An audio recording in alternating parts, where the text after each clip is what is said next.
I hope you're enjoying my wedding music.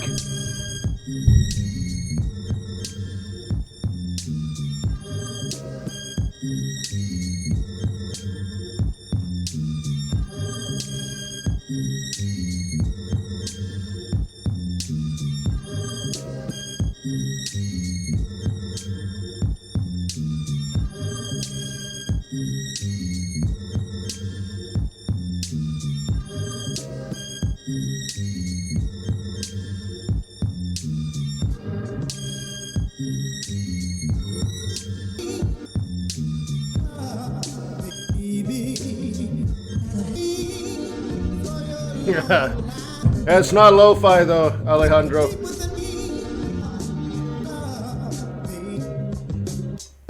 Chill cow. No. Whoa, whoa, whoa. Almost spilled a latte on my white pants.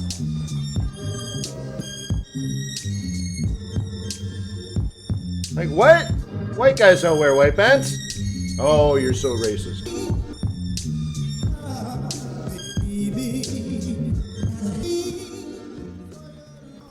All right. No more fun. Get to work. Let's go. Yeah,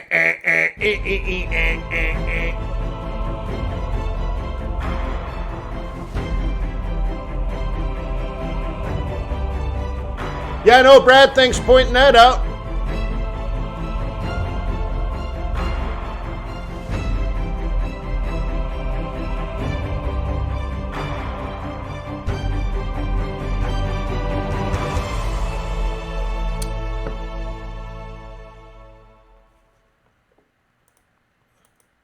All right, let me remind you that trading is risky, not appropriate for everyone. Your past performance, good or bad, it's not necessarily indicative of future results. Please stay small, stay humble, focus on the long term, and never risk money you cannot afford to lose. Yeah, Maida wouldn't do that, Brad. She'd look around and say, yeah, traffic is terrible today. It's crazy. Anyways, oh my God. So I've been putting butter in my coffee. And now I've like almost spilled it, my cappuccino all over myself. Now I got ghee all over my desk. I'm like, oh my God. I'm like slimed in. Oh, gross. Gross. Anyways, hey, good morning. My name is Wayne. COVID. Nice to meet you. Nice to meet you. Namaste. I hope you had a wonderful weekend. Hope you had an opportunity to connect with your family. I got a lot of schoolwork done. I hung out at the country club and got sun on my face and swam in the pool with the kids and the wife and had cocktails. And, oh my God, it was nice. It was really good to get outside. I even had a fire, a campfire. Can you believe it? It's July in Georgia, which means it's about 92 degrees every single day and about 75% humidity every day. And I'm like, you know what I need? I need a campfire.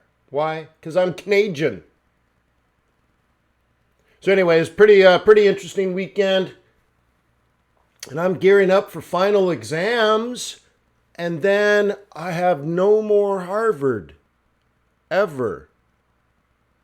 Oh, what? So anyways, I'm in a good mood. Great time to make money. So today, let's go over the calendar, take a look at the event risk for the week. Is there anything going on this week? Could be. So we'll check the calendar, look at the risk events / opportunity events. We can do some technical analysis. And then what? We can get ready for tomorrow. Got those dollar moves? Awesome. You're beautiful. You're beautiful. Yeah. All right, cool. By the way, my name is Wayne. I think I mentioned that. Boom. Sponsor of our community, Forex.Today, up here. Our community of almost 15,000 now. 15,000 foreign exchange traders. The community is sponsored by tradersway.com. They are asking for the opportunity to earn your loyalty and respect. They're a foreign exchange broker. You're in a foreign exchange trader. There could be a symbiotic relationship. You're probably looking for a trustworthy broker that when you pull the trigger, they actually execute your trade into the interbanking system and they do it quickly. You want competitive spreads. You want swaps that pay. And you'll find all of that at tradersway.com. So please visit tradersway.com. Open up a demo account. Try it out. Play around with the demo for a couple of weeks, couple of months, couple of years. But when you are ready, please give them the opportunity to be your foreign exchange broker. That's all they're asking. And in fact, they're supporting this group for you now up front. Think about that. Pay it back. Tradersway.com. Oh, for sure. All right. So we'll just start here. Here's the end pairs. Where's my drawing tool? Drawing tool is way over here now. Okay, let's bring that back. Bring it back. Oh, webcam's now in the way. Move that over. Come on. I won't do it now.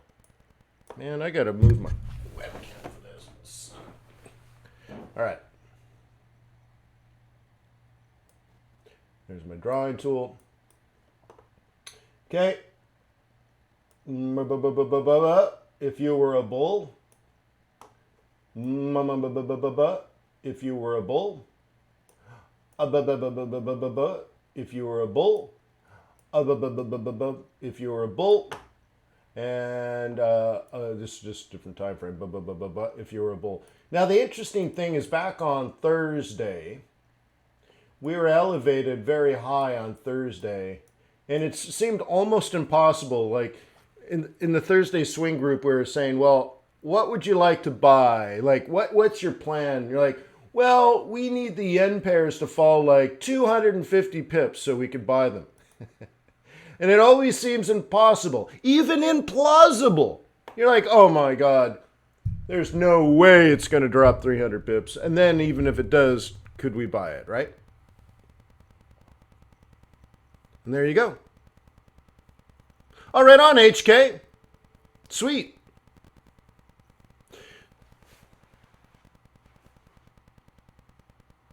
Okay. Yeah, welcome to the fam. All right, so anyway, so that's what we were talking about. We needed this down to get the up. This is what we said on Thursday, and of course on Thursday I went, no! Like Friday was a watershed moment, huh? Whoa! Yeah.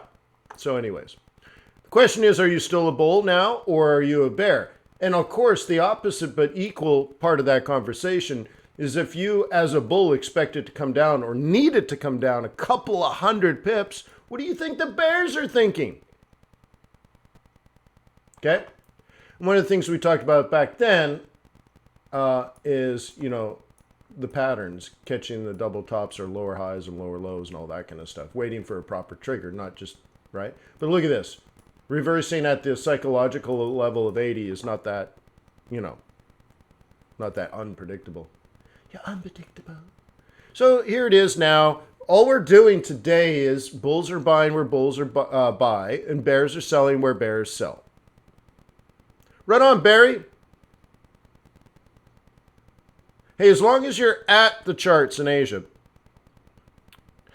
Again, I had this great conversation. A Harvard buddy of mine is the lead equities trader, like the global head of equities trading for a major bank, like a bank you probably bank with these guys. So he's the guy that buys stocks. And so we were having this conversation, and I said, I love Asia. And he's like, oh, I love Asia too. And we had this whole conversation about how we love trading in Asia, and we've always traded in Asia. He's been doing that for 20 years. I've been doing that for 20 years. I'm like, oh, it used to be all about Tokyo. And he's like, I know, right? So welcome to the game, Barry. You got to be there in Asia. Yeah, especially on a Sunday. Okay. And my point here was any professional trader does that. If they don't, then they're a wannabe professional trader.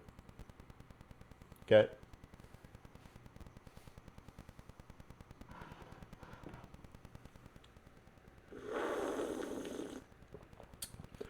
I did. Yep. I did try to tell you the other day. I guess you missed it. Yes, I did. I bought Monte Cristo and Yeho. So even though the best Monte Cristos are aged, this was aged an extra 5 years. And I think it was a 6 by 56, right? Beautiful. Probably one of the best cigars you can buy. So thank you, Barry. Appreciate it. And I said, this one's for Barry. Yeah. See, Maida was there in Asia. That's how you do it. And yeah, and the thing is, there are trades there for bears, right? And very often, you're probably on the ones that I'm not on. So we're happen to be looking at Asia, right? So I bought here, okay? I bought here, and I bought here, and all three are basically break even. I threw down the limit because when I was at my charts, price was way up here, and I'm like, well, this is buyable, this is buyable, this is buyable, this one's too elevated. So I could just see like Maida like, oh, this is perfect. And that's why I didn't buy it, right? And there are plenty of other ones, right? Plenty of other ones. So congratulations, guys. If you're doing the job, you know more than most. Or you have better opportunities than most. I'm telling you. What time is Asia open for you? 6 p.m.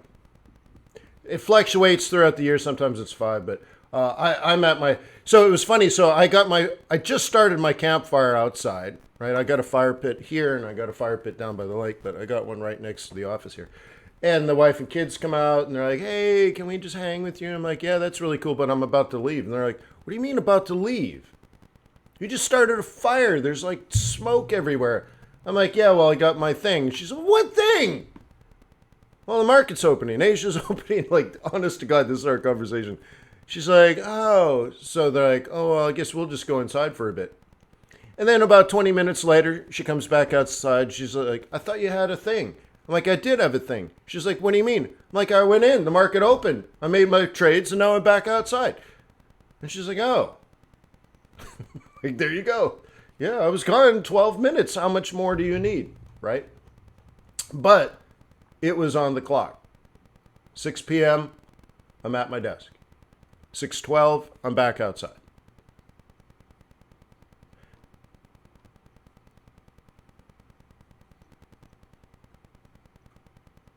Okay?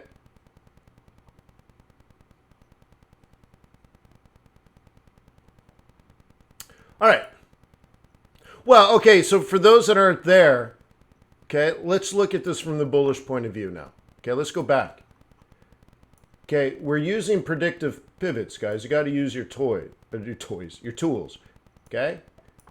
This is a Friday close buy. This is You have gap risk, but that is a buy. That is a buy. That is a buy. That is a buy. Okay? This is a buy. All on Fridays if you're a bull. Okay? That's why I have this tool made for you. Okay? Because on Friday, you already know this is your buy zone. Okay? They tell you next week's pivots. I'm not interested. So on Friday, like I'm not interested in Friday's pivots. This is Monday's pivots.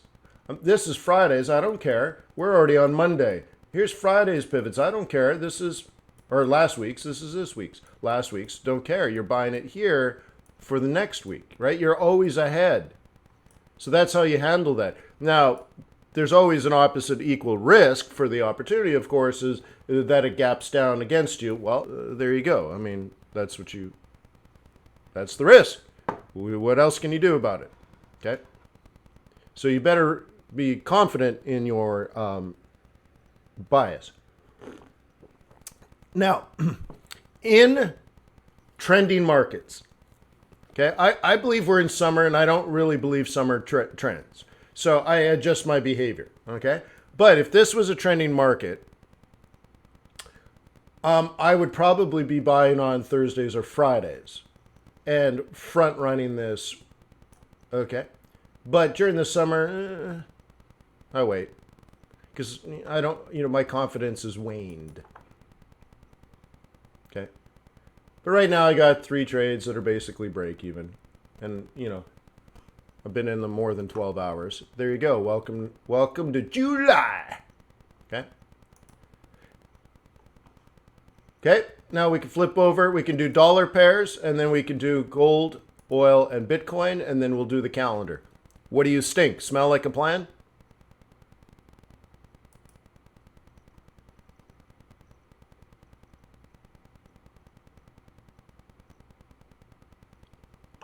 Okay.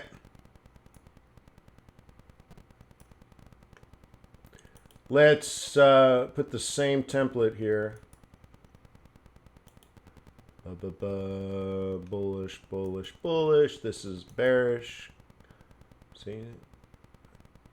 And then this is bearish. Don't really care about that one though. And then what is this? Okay, that's bullish. So I'm just putting down my swing trading templates. Easy peasy lemon squeezy. Okay. Out of position. Out of position. Out of position. Out of position. And oh. You had in the first 15 minutes, you had a chance.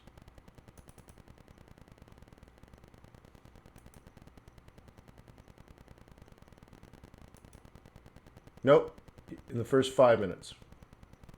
You were there or you weren't there. Cool. That's it. So no easy swing trades. These are all OPP. Okay? OPP. And with that methodology, yeah, still nothing going on. You just can't catch them. They're gone. Long and gone. Okay? Now, since we're doing a calendar today, I want to remind you, like stuff like this. I'm just picking one. What was this? Pound. This goes back to, it's right in here somewhere. The Fed. That's it. Okay. Now you might talk about Brexit. You might talk about COVID. You might be talking about inflation or productivity out of Great Britain. You might be talking about Boris Johnson or I don't know, whatever. You're talking about all this news. I do this based on fundies, on fundamentals, which is not news. And right in here, I've become a bull. And I said I'd probably be a bull for 5 years. Can anyone confirm that? That not only did I say I would be a bull, but I'd likely, unless things change, I'd likely to be a bull for 5 years. Not 5 months, or not 5 weeks, or not 5 days, or not 5 hours, but 5 years. Can anyone confirm that?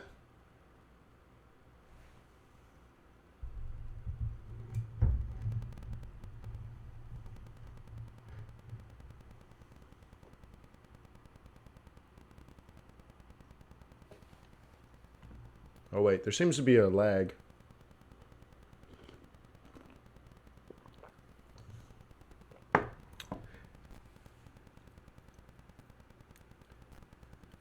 Cool. Okay, and that sets the table, or sets the stage for every one of these. If I'm a bull on that, I'm a bull on this. If I'm a bull on this, I'm a bear on that. Do you understand? Like, done for years. Now, how do you translate that into action?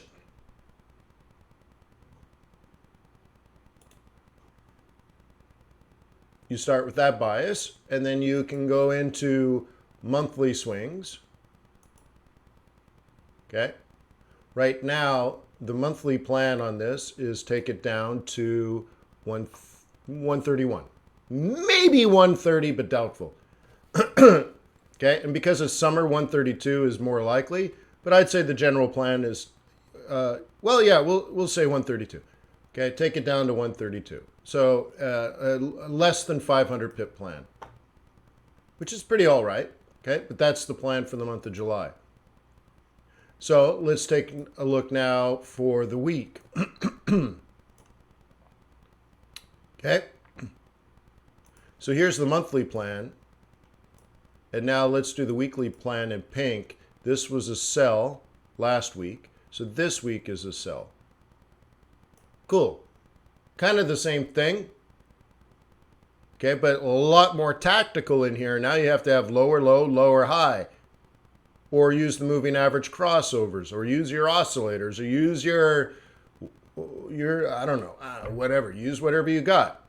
Okay? And then you take that down further. Let's day trade this. Everybody likes the day trading course, right? Gotta know how to day trade, boy.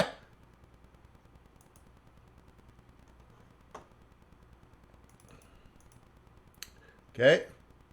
So remember, up here was the sell, and then down here was the weekly sell, remember? So let's do it in blue. This was blue. So there's the weekly, monthly plan.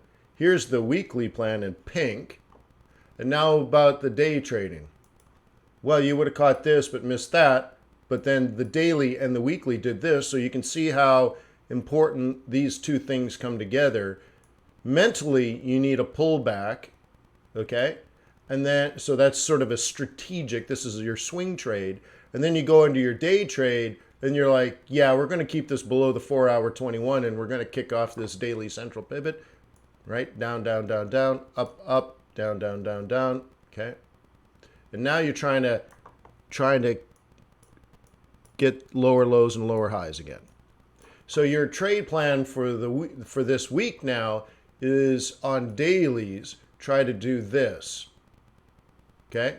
Because you already know you've had the, I don't know what wave that is, A, B, or 1, 2. This is your 3-wave expansion down to 132, so you're short at whatever that was. So you're short at 134.50 going for 132. Okay? And now, right, so now you got to drill in, and of course all of this is part of your monthly. So your monthly said short, and by the way, short on the first day of the month, yay, followed up by a swing, yay, followed up by multiple dailies, yay, Okay? And one, right? All based on one thing one decision I made in one moment in time. It wasn't even an accumulation of 9,000 things. It was not, and let me repeat this, fundamental analysis is not your synthesization, your synthesis of 5,000 variables that you've pulled out of news around the world. Well, there's the trade tensions in China, and then there's the COVID, and then, oh my God, did you see Empire State manufacturing data out of the New York Fed or Philly Fed? Or, oh my God, did you see the consumer confidence? And no. Whoever taught you that doesn't fully understand. Now, the scariest thing, and here's another conversation I had with my wife, like 2 days ago. I go to the grocery store, and of course they're loading the vehicle for me because I don't go in the grocery store, right? So I'm sitting there listening to the radio while they're loading, and they have this expert on the radio talking about why gold prices have gone up. And of course he's completely wrong. But he's an expert, and he manages people's money, and I can see him giving these speeches to his clients. Oh, well, because of COVID and because of the fear and because of, confidence and blah, blah, blah, blah, blah, blah, wah, wah, wah. A pile of doggy doo. Now, I'm convinced he's absolutely certain that it's true, but it's not.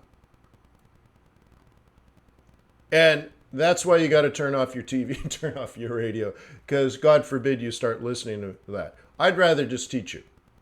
So you don't need to, because they don't know. Even though they're experts and they might have $100 million more in the bank or in their trading account than you do, you are smarter. You are smarter. And I look at it like there needs to be a changing of the guard. Like, think of it. 90% of everyone that's managing money right now around the world will retire in 30 years. And how many will retire in 20 years? Okay. And you need to step in, because I think there's a failure of an entire industry. And if you've ever heard me when I was on the radio, oh my God, that was right after the financial crisis. It's maddening that the experts don't know. Maddening.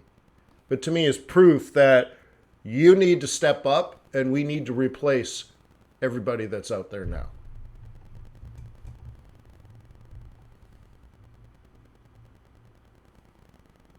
That's my humble opinion.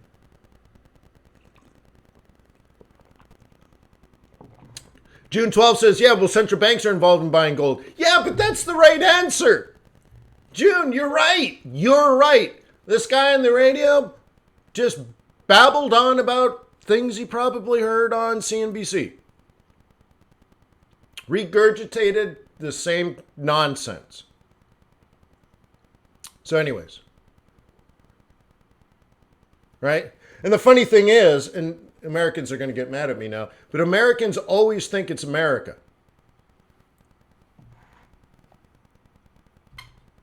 No, but June, they don't know it's BS, though. Some do. Some are pitching their own book, and they don't get those guys back on, right? They don't get those guys back on TV very often unless they need to. They honestly believe it's true, even though it's fallacious. So anyways, very interesting. So I'm just saying, I'm trying to encourage you. The industry needs you to replace the current guard, so to speak. Okay? There's going to be a giant vacuum. You're going to replace what's out there. What's out there is upper mediocre. And it's always been the same too. It's always been this way. I listen to interviews with very, very old, should be retired traders and investors. And it's really interesting because they ask questions, they're asked questions like, if you could talk to yourself back, in 1975 when you started your firm, what would you say to yourself knowing what you know now, and all those types of questions, right? And these types of stories are interesting because they say, they went to college, they had a job for a couple of years, they weren't even thinking about Wall Street, then they got their MBA at Harvard, and jobs were tough, so they had to work at Wall Street because banks were the only ones hiring, and they only hired from HBS. So you're like, somehow they found themselves on Wall Street, and they show up, and nobody knows anything on Wall Street. Like, they're there, they're like, it's 1974, and everyone making all the investments are clueless.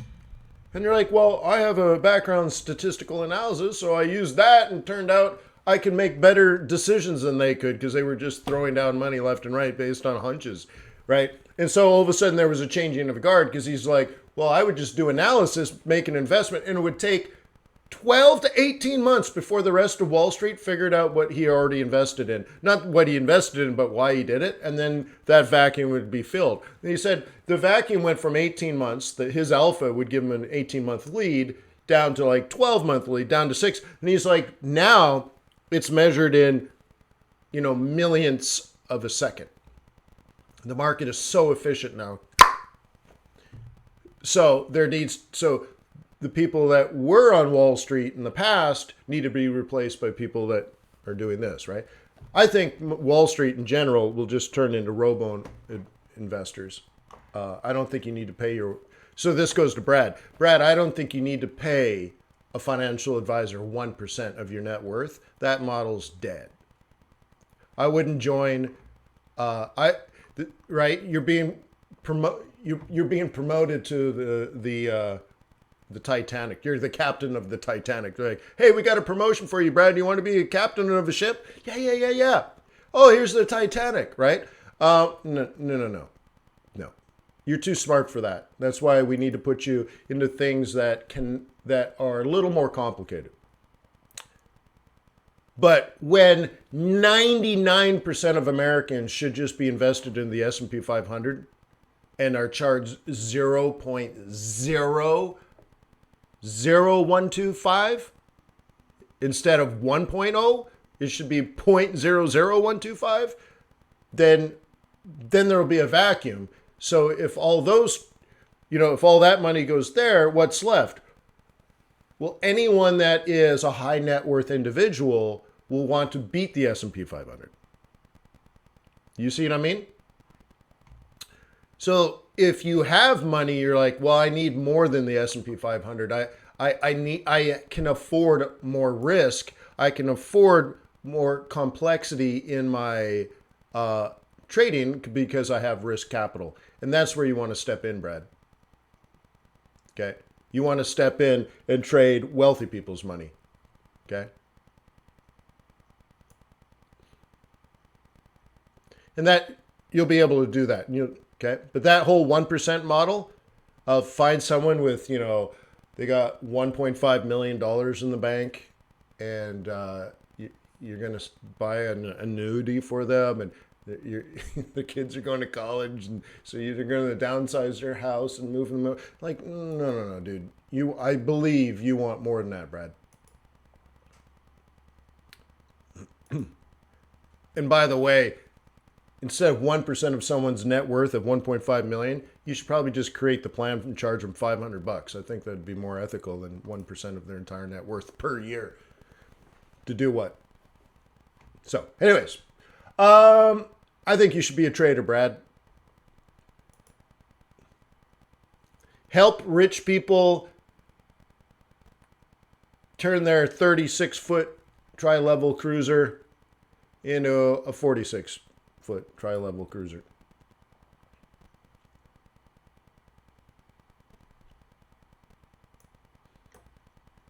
Okay. So pound.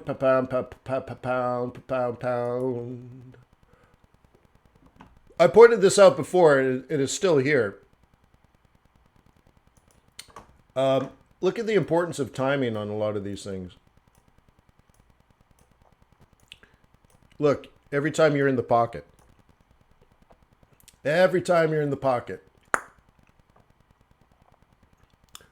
Okay? The trade of the day. Okay? So you don't, okay. Things you need to know. Where price is going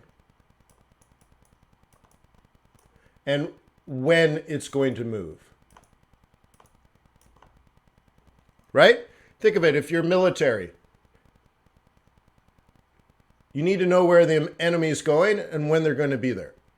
When you can ambush them, right? When are they going to be in the spot that's most advantageous for you? Right? You have to know where they are and when to attack, whatever your analogy is, right? So what if I solve one of your problems? In fact, what if I solve 50% of your problems right now? You know exactly when to attack. You can put it on your phone. Beep, beep, beep, beep. Enemy's going to be here. Get ready to attack. Check that out. You don't know where it's going, but you know when it's going.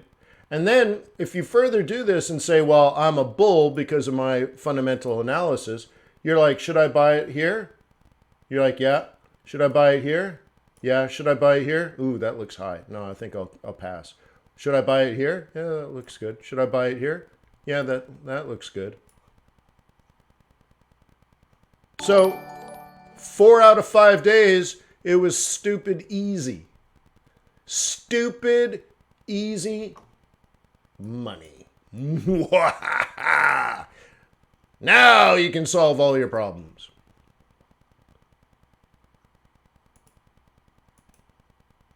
Okay? Again, I'm being facetious, but I am trying to speak to your subconscious, or what Ryan calls your reptilian mind. I'm like, they're not reptiles though. They're beautiful people. Let me talk to your supermodel mind. You can do this. Okay?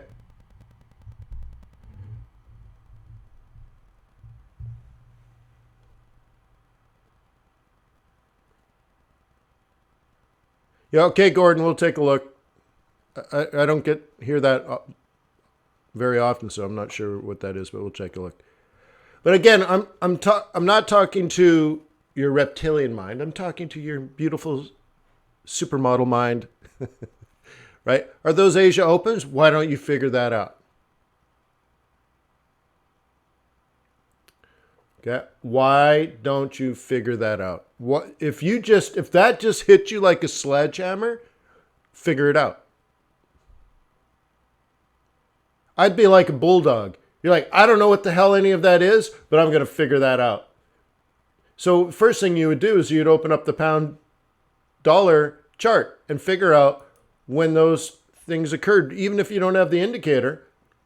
Okay. This indicator, by the way, is in the complete toolkit at metatraders.com. Okay.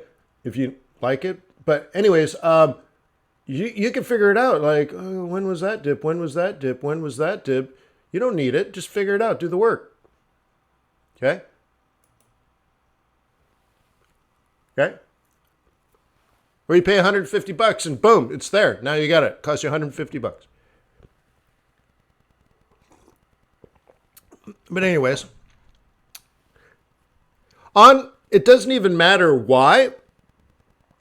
It's important that she knows that she is. It's more of an is. It's more of a timing issue. I look at Forex as a symbiotic relationship between the bulls and bears. I don't look at it truly as a zero-sum kill or be killed. So when it comes down to trading, you will have your time. All bears will have a time. They'll have a turn. They will make more money than bulls. And bulls will have their turn. Okay?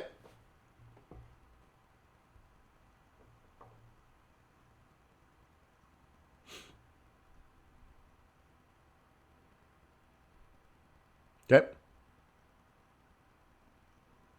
And that's it. You're just choosing when you have your turn. Now, let's say we don't know the future, because we don't, right? So we don't know. We don't know. So you have to choose. Okay? And we know there will be periods where the market is bearish. We know that to be factual. Okay?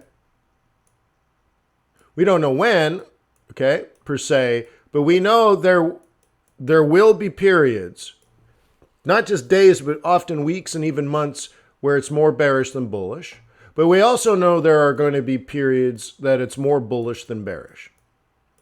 And all you're doing is choosing one or the other.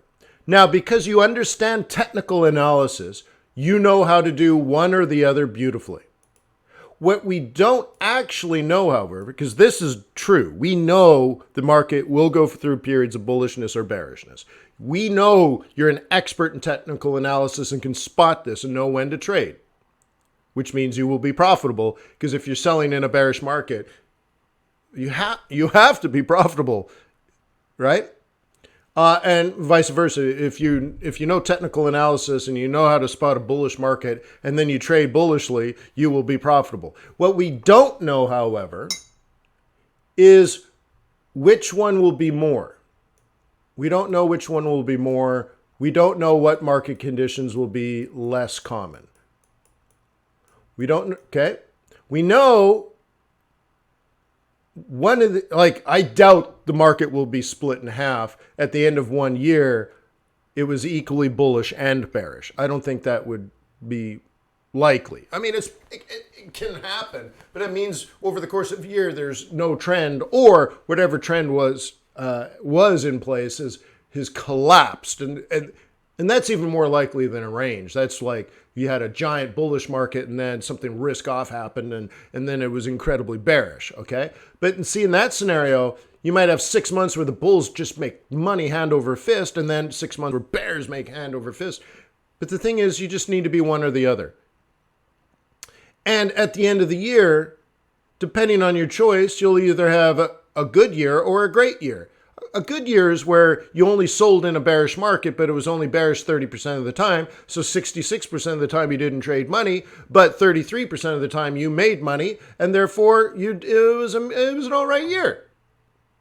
But if you happen to have been a bull, you would have been trading 66% of the time, and you would have been making money 66% of the time, and 33% of the time you weren't trading. And so you're just, but the thing is, you're consistent.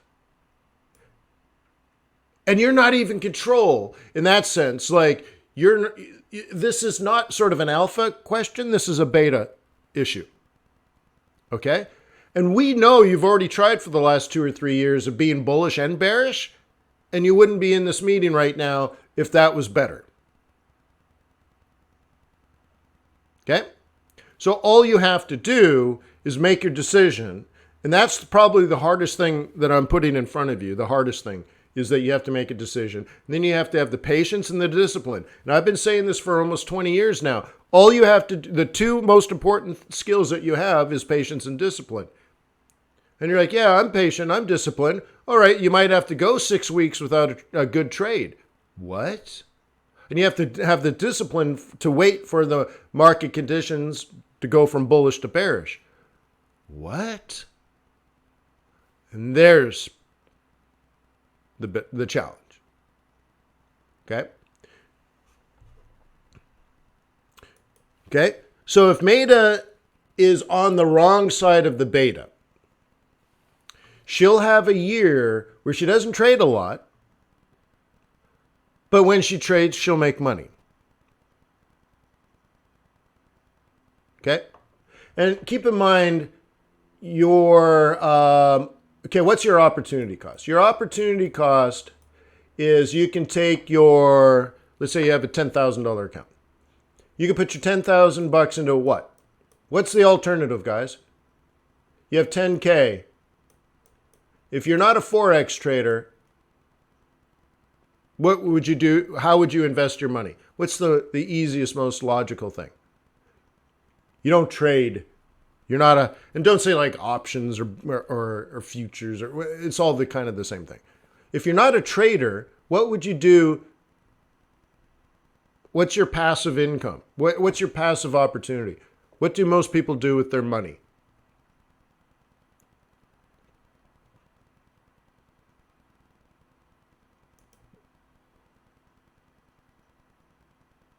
I'm going to have to change the YouTube settings. The lag is too slow. Okay?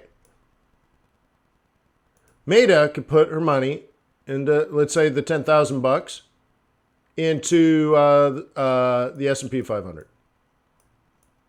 Okay? Most common passive income vehicle. Look, if you only got 10,000 bucks, you're not buying real estate. Okay? Mutual fund, which would be the same thing, pundit. You got it. Bank deposit, that's not really an investment, right? ETF or mutual fund, you guys are getting it, right? There's such a lag, though, that I've already moved on, but I'm agreeing with you. Okay? So, on average, you make 8%. So, if Maida is wrong, and of course, in here it's Mida. If Mida is wrong on her bias, okay? And I love how I did the bias with the beta, which is actually brilliant. I love that now.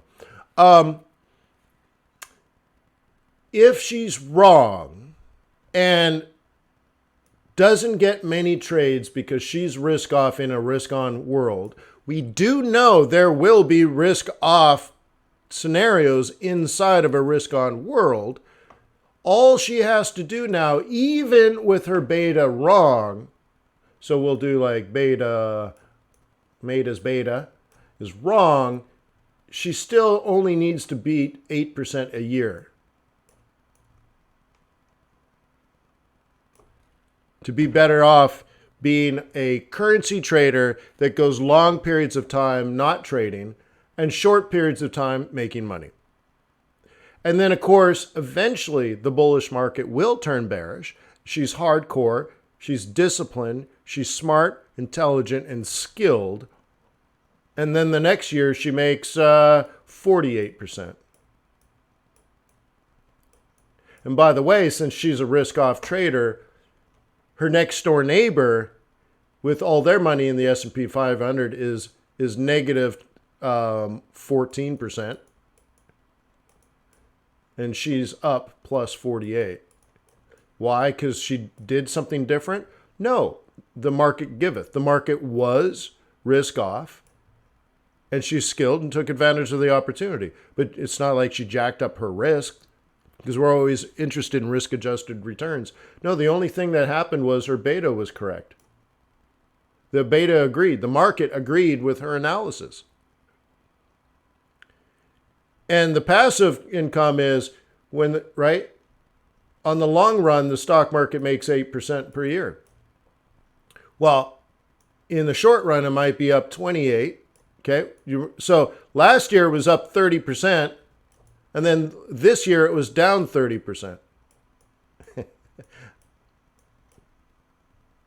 Yeah. So anyways, I'm just saying there's an alternative. There's a reason I'm trying to teach you long-term fundamental outlook and being hardcore skilled at not just technical analysis, but patience and discipline.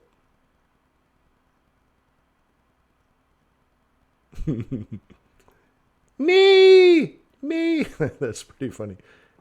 I bet you have a pink wig like that too.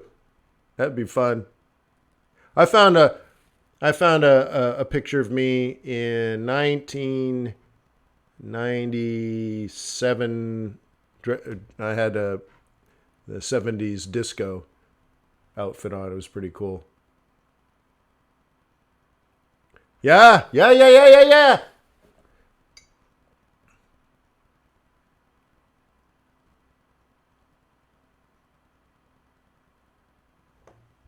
Okay.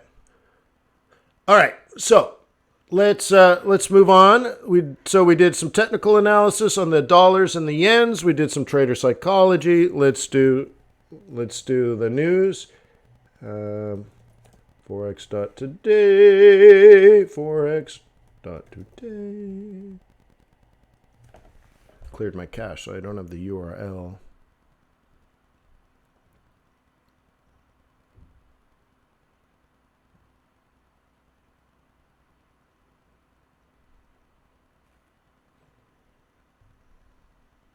Fitness Fund Forex blew up your account?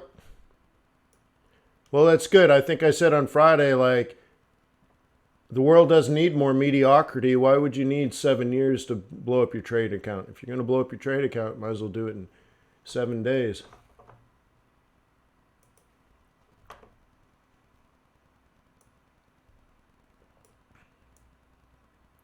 So, on that note too, we were talking about how bad your worst month should be. Think of it. What if you were just a swing trader? That's the only thing you did. And you picked a buy, so you're a bull or a bear. Okay? And let's say every single week, and let's say the month is a 5-week month, not a 4-week month. So worst case scenario, you have 5 weeks. And every week you get a decent setup. Okay? And so every week you take, let's say 4 trades. And every trade has a 50 pips stop. And you lose on every trade over the course of the 5 weeks. How many pips did you lose? And therefore, what percentage do you want that to represent as your worst month ever? -5%, -10%, -2%? You make your decision. Okay? And here's the thing. I don't think you can be that bad. If you know what you know, if you even know how to set that up properly, I don't think you can even be that bad. But that's the thing. We want your worst case scenario to be extremely unlikely. But then, over the course of time, we'll see what that actually produces. Because if you are buying in the proper conditions, you're going to be right more often than you're wrong. And therefore, you're going to make way more than 50 pips on a swing trade. Like, oh my God.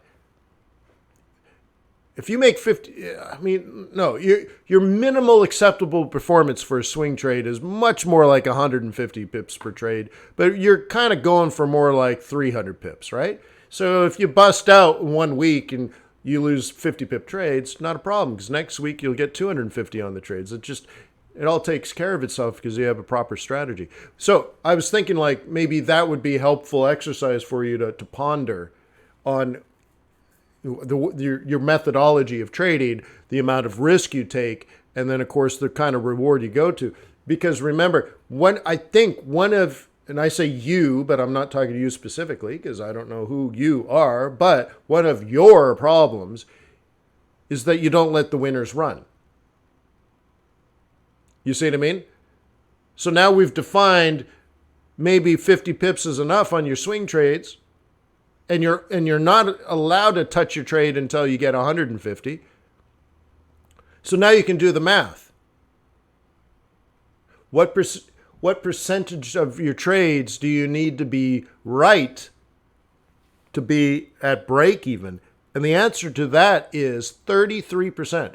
You can be wrong 66% of the time and not lose money. Why? Because you know how to trade properly. So I would look at that as a place to start, and in fact do it on an Excel spreadsheet. So what you're really looking at is your risk management strategy. Okay.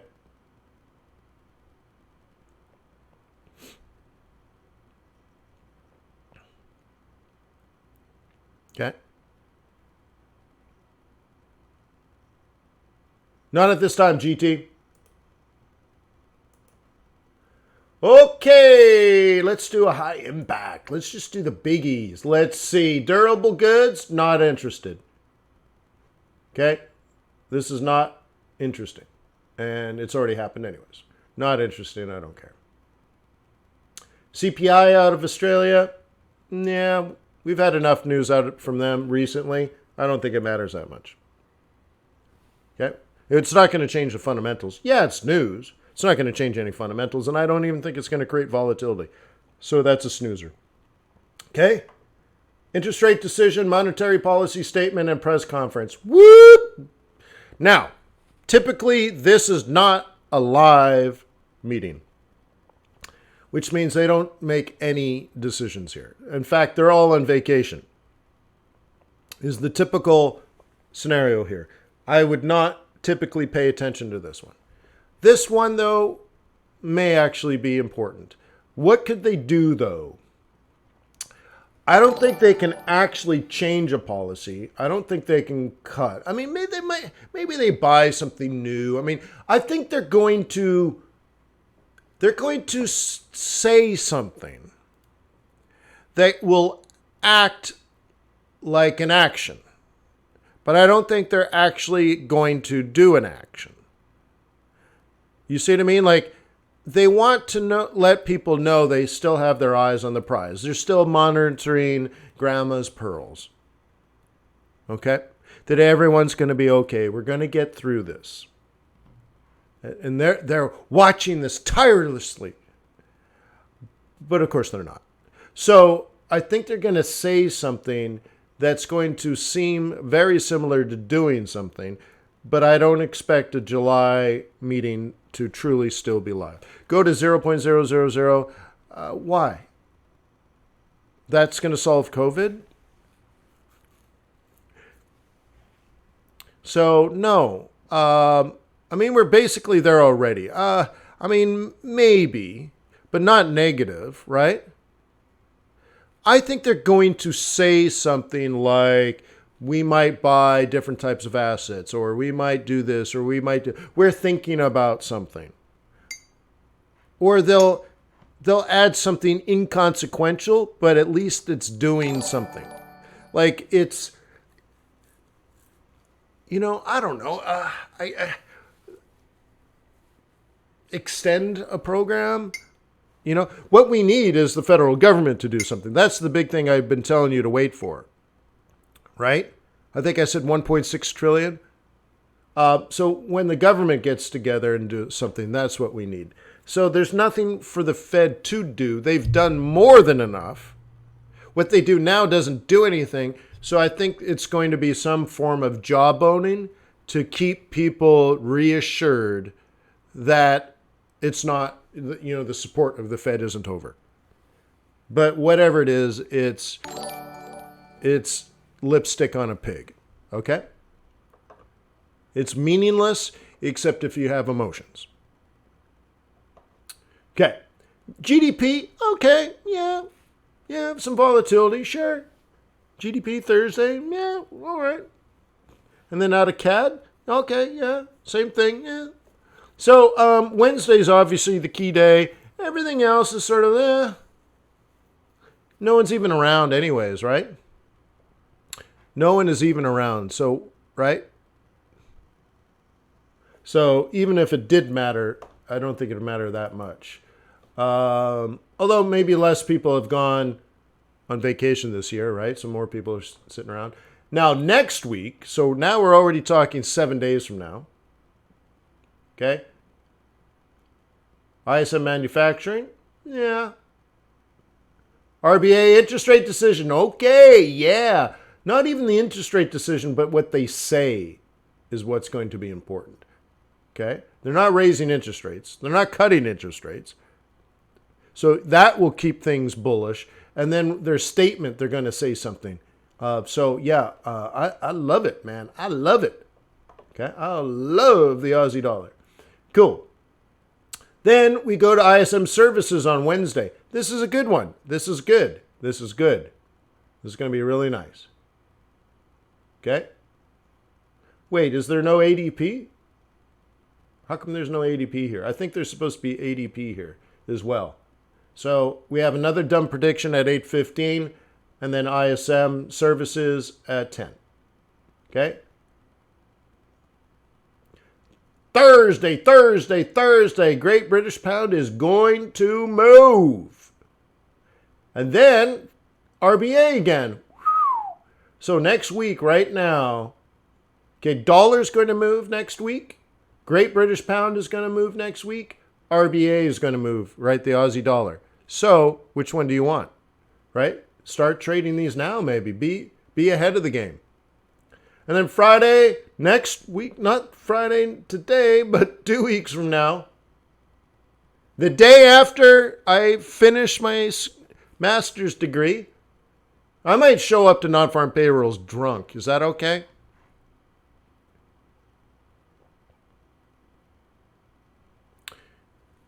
So when I got my first degree, I had like an 8-year-old bottle Dom Perignon. So I might get another one of those because let me tell you, it was actually quite good. So anyways, Friday non-farm payrolls, and yeah, it's going to move that, and CAD jobs too. So beautiful. Master!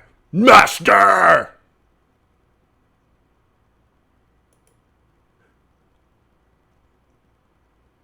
Master of pips popping trades. Can't be afraid! Master! Master! All right, cool. So there's the next 14 days.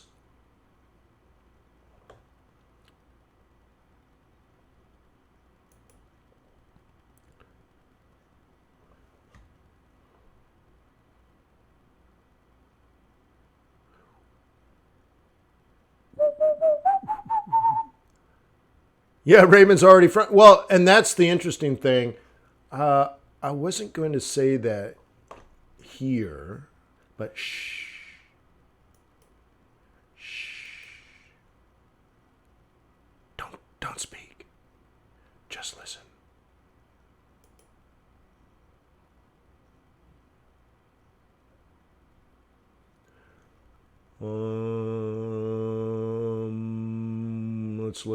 Let's do Kiwi. And then I change this to, I think I'm doing this right. This might backfire me. Hang on. Just so you know, this might backfire. Monthly bull. Okay. Check it out, bruh. Oh my God. What?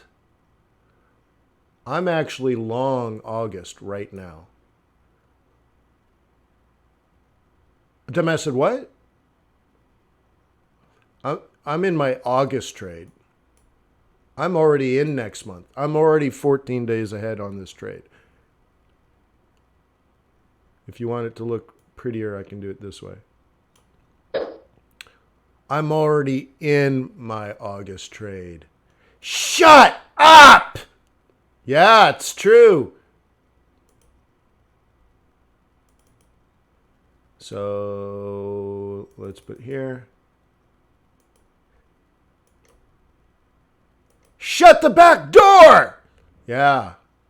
Oh, yeah. No. No.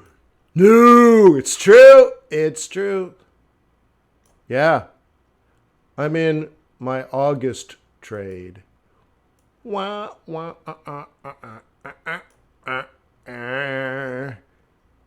Mm-hmm. Mm-hmm. Mm-hmm. Mm-hmm. Mm-hmm. Yeah. Yeah. Yeah. Yeah. Yeah. Yeah. Yeah. Oh, for sure, eh? Cool. So we did the yen pairs, the dollar pairs. Oh, you know what? We didn't finish gold, oil, and Bitcoin. Let's end with that.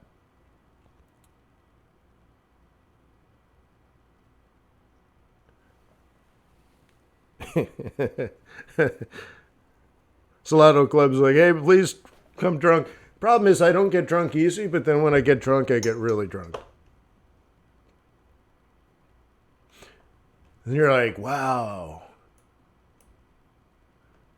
he's really drunk.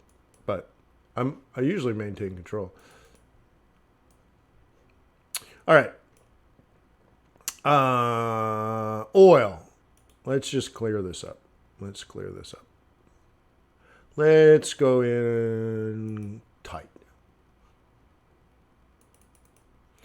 And let's do a statistical analysis of the data set. What? Let's just use my tool. I was going to do it manually, but like, who has time for that? There you go. So it's 2 standard deviations from a slightly bullish mean. This just tells me bulls are buying it here and bears are selling it there. And the way I play it this time of year in particular, I play it like we're in a range. Like, I guess you have to do it here like this. I just do it like this. We're in a range. I don't know what to make of this. So the thing is, you can trade it or you can wait for it to break. And I'm a big fan of taking a break.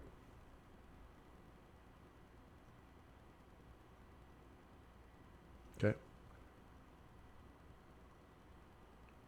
Wayne, FYI, last Friday, Washington, D.C. court ruled BT.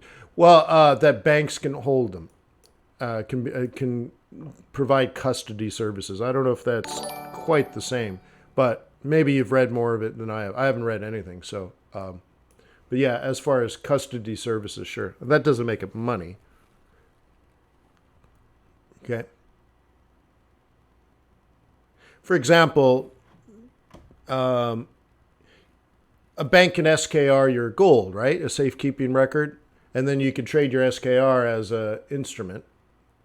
But neither the SKR or your gold is truly money. You say, well, wait. What are the 3 things of money? Well, it has to be a unit of account, right? A medium of exchange, and a store of value. But gold, for example, is very difficult to go into a grocery store, buy some milk, eggs, and bread, and a pack of cigarettes, and say, here's my Dory bar of gold. It's not really a medium of exchange, right? So then what? So same thing with Bitcoin. It's still not quite money, but banks in the United States now can hold your Bitcoin for you. You can put it on deposit, and it's not really money. Now, it would be interesting if they can convert it for you. Of course, when a bank converts even your money into money, they screw you.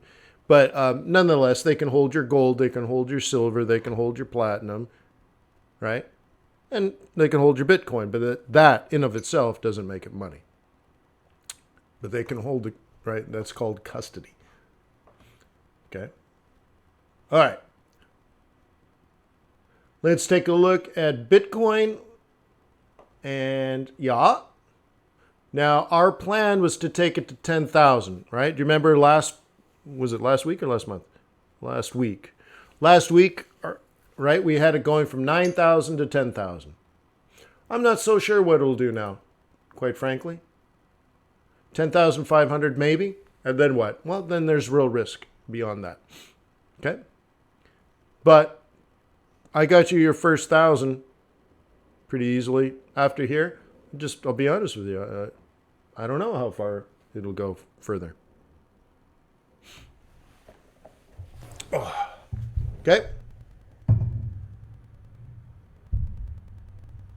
Ross says crypto can't be current money or currency because it's taxed as a speculative. Yeah, but you can change the taxes if that's true. I don't know what you mean by that, but you can put it on a app accepted to a card. Well, then that's closer, right? That's closer to money. Okay. But the interesting thing, though, is what actually happens.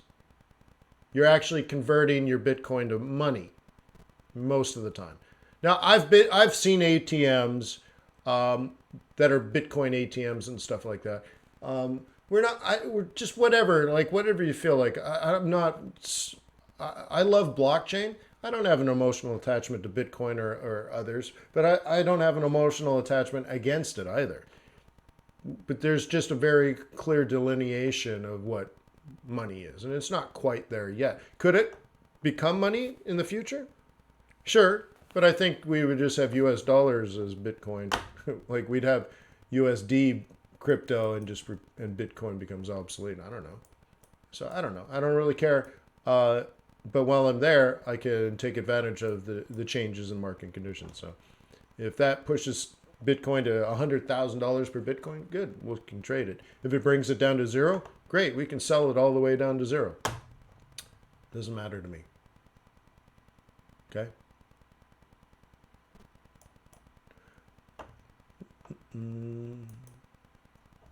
And here we are, gold, on our way back.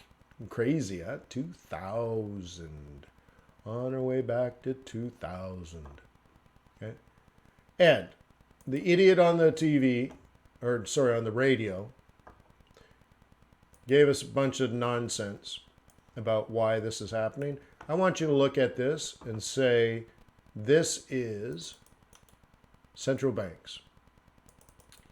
So I've explained it a couple of times.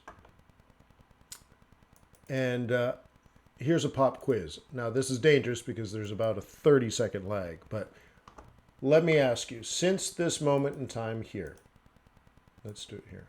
Okay. Since this moment in time, around March 17th, central banks have been buying gold.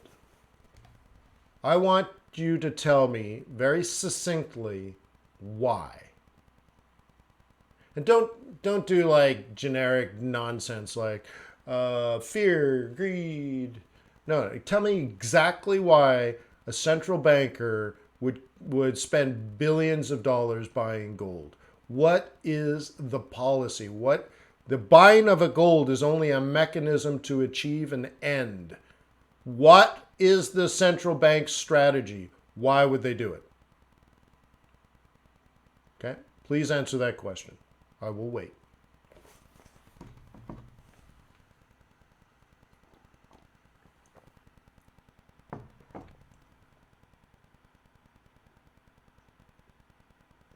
Type in a question mark if you don't know.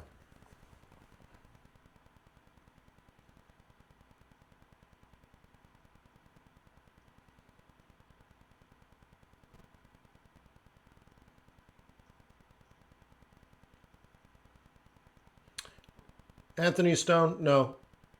Raymond, no.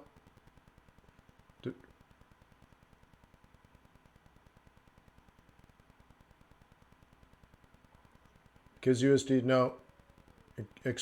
Support exports, yeah, sort of. I mean, that's why, but no. Okay, a few people got it. June's on there. I don't understand the deficit part.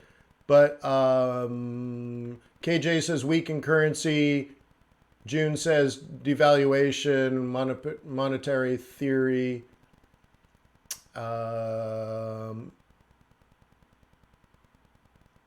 Ross hedging against, no. Cover USD weakness, no. Printing money, no. Back the greenback, no. First of all, you're focused on US dollar. The Fed's not buying gold like this. This is not the Fed, guys. To devalue their currency, yes. Question mark, question mark. Inflation, no. Hedging against inflation, no. This is all the nonsense you guys read in books. It's not, has nothing to do with it. Okay? All right. Again, I've done probably 2 hours of this speech already in the past, but let me do it one more time. I will use the Reserve Bank of India as the example. And then COVID hits.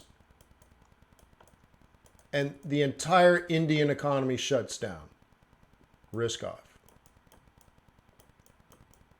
Okay? So Indians suddenly need cash. Now they have a lot of cash invested in other countries. All of a sudden, the entire economy is shut down. Businesses need cash to support their employees. People need cash because they have to live and eat their savings. If you've lost your job and you're locked in an apartment, you have to feed your family. Feed them. You don't have any income. What do? You eat your assets. But a lot of your assets are offshore. So money flows back to India like crazy, which means if you used to have Great British Pounds, or if you used to have US dollars, or if you used to have Canadian dollars, or if you used to have Australian dollars, all this money is going back to India, which means they're changing them into rupees, and the value of the rupee skyrockets because millions, tens of millions, hundreds of millions of Indians are buying up the rupee and bringing it home because of COVID. Now the central bank says, "Oh my God, we're an exporting nation." Okay, they say India is an exporter, and we compete with countries like China. Because if India makes something, China makes it too. So there's a competition.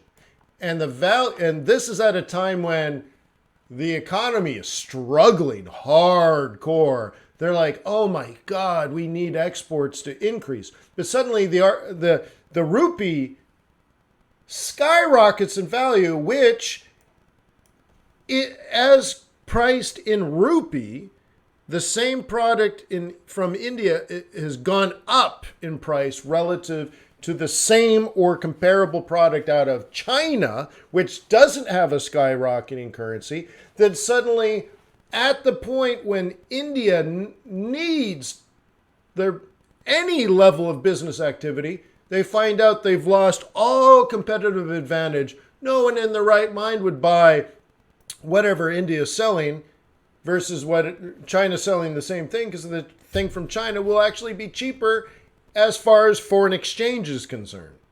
The relative price in India has gone up, which means even if India wanted to export, they would never have the deal. No one would buy because people would just say, "Well, I can get the same thing in China for cheaper." So suddenly the central bank says we have to fight the inflow. We have to fight the inflow. All this money, right? All this demand of money going to India, driving up the rupee. The central bank says, well, what we're going to do is take all those rupees and we're going to buy gold.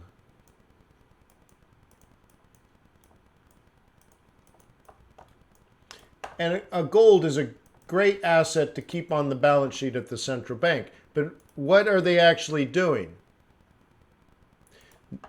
Okay? They are taking their money now, all this rupee that just went to India, they've taken it and they've sent it out to buy gold. So now the gold, okay? So now the gold, lots of arrows, this is going to get great. Now the gold is sitting in the bank and the rupees are back into the interbanking system.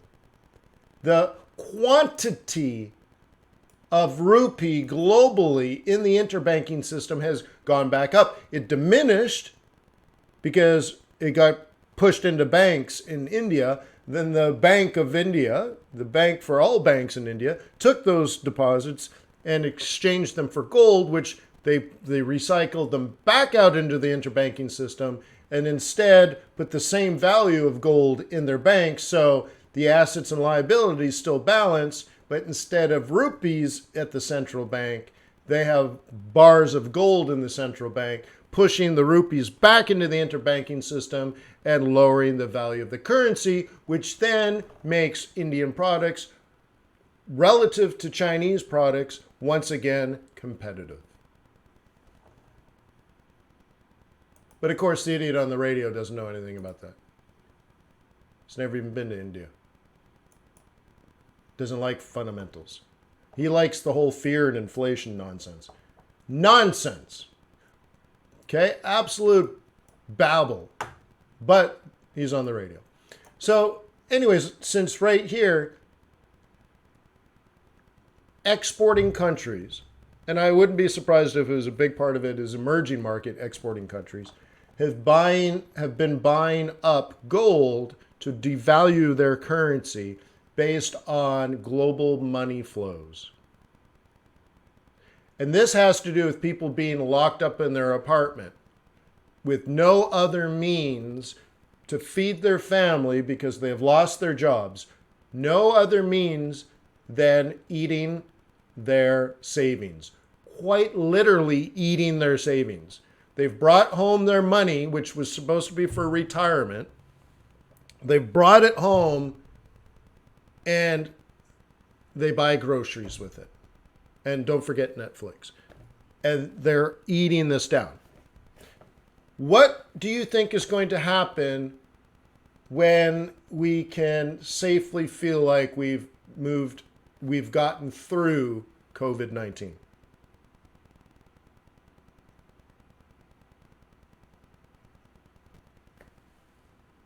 Not this. One interesting thing, though, is the central bank doesn't actually ever need to sell their gold. So it might be a long time. I don't think it'll be like straight up, straight down. There might be a long time because it's pretty rare for like the Bank of India to say, you know what, our currency is too cheap. But if they ever get to that point, so see, emerging markets are a lot different than developed markets, right? So all of a sudden, they might get to a point where, oh my God, inflation is just stifling. Well, then they can sell their gold, bring back their currency, push up the value of their currency, which is deflationary. Now, a lot of you guys said they're buying gold because of inflation. Well, actually, that's creating inflation. I know what you were taught. It just doesn't make any sense. Because by the central bank buying gold in exchange for dumping their currency creates inflation. It's the whole point. They don't buy gold to fight inflation. They buy gold to create inflation. So there might be a point in time where, like, let's say India or South Africa or whatnot, suddenly is just crushed in inflation now because the process worked. Then they can say, well, we got all this gold. So if we sell all this gold, we buy all our currency back, we drive up the value of the currency, and we drive down inflation. Now, the problem you're going to have with this is you're like, but Wayne, this is exactly the opposite of what I was taught.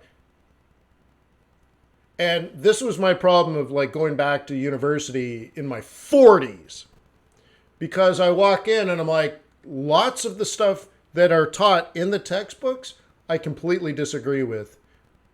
Just from practical experience of actually being in the market. Okay? It's not that it's all wrong, but the context, I think, is often missed. The difference between like a reserve currency or a currency in an emerging market versus a mature market, right? And relative to each other, there's a gap. And then there's a further gap because now you're watching a 15-minute chart. And the guy that wrote the textbook on whatever, let's say there is a foreign exchange textbook, there isn't, but if there was, they're looking at like monthly candles going back 700 years. And it's really irrelevant to what you're doing on a 15-minute candle. So not only is there a dichotomy between a reserve currency, a mature economy currency, a developing market currency, but then there's like this flow based on behavioral finance. And inside of that, there's a difference between the market and the economy. And on the long term, the stuff in your textbooks treat it as one thing, but we know working together every single day, there's a difference between news and fundamentals. There's a difference between the market and the economy. And there's a lag and a gap. And inside of that, those lags and gaps create behavioral finance out of greed and fear, opportunity and risk. And then you put all of that together and you have to spread it out by what kind of economy are you and what kind of currency are you and how developed is that economy. And all of a sudden you're like, holy snap! But that's why most of what you know may not be always accurate. I'm not saying it's garbage, but it may not always be accurate. And there's another level for you, for your journey. Okay?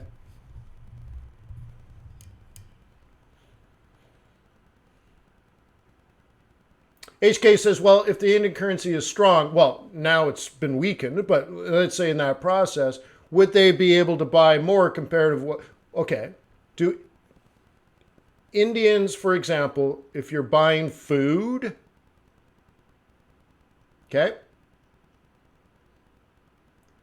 right? You're buying domestically. Most developing economies buy domestically. It's just part of the, especially food, right? But let's say the average person in a developing country doesn't have a lot of money. They shouldn't be buying Hermes. They shouldn't be buying Louis Vuitton, right? They might be, but they shouldn't be. So there tends to be, consumption tends to be domestic because foreign products are too expensive.